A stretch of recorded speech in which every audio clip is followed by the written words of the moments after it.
room. Now listen, the business people. You guys have a lot of money.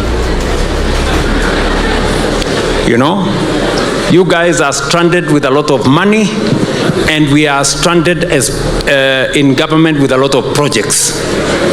We must find the mechanism that leverages on private sector resources, on pension funds,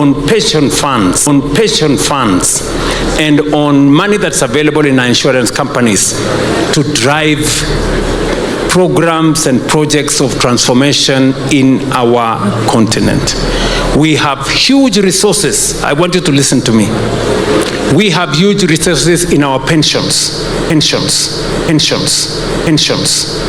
running into trillions. We have huge resources with our insurance companies, running into trillions, but they fear to invest in public projects.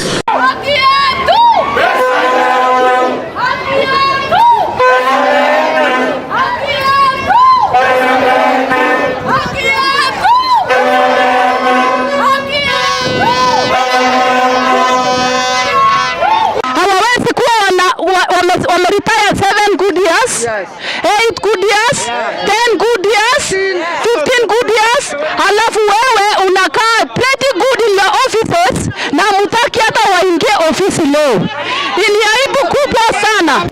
There is money that was left here. Yes. Isn't it? They don't want to continue coming back. Yes. If you only tell us to give you a paper, you take that paper most likely and also put it somewhere. Wao ndo walijenga hapa na wakajenga na damu yao na mbele ya Mungu wako na haki hapa kwa hii kampuni.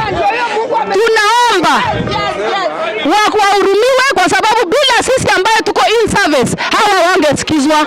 Peter Mbogo niandikwa 1988 na kutoka wakati hiyo nimefanya almost 35 years na nikaenda retire last year, na ile pesa nilipatiwa hapa ilikuwa chini ya milioni 3 na iko pesa nyingine ya provident fund.